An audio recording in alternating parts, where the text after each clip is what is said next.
विठ्ठलाची जन्म जन्माच्या सुखाची जगण्याच्या रिंगणाची पांडुरंगी असा जीव रे रंगना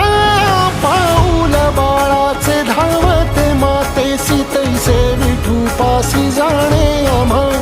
सागरा शेवाटी जैसी नदी जाय तैसे विठूमय होणे आम्हा सांगतो विठ्ठल ऐकतो विठ्ठल हा देखणा सोहळा तोच माय तोच बाप विठुराया पंढरीचा आलो भेटीला सख्या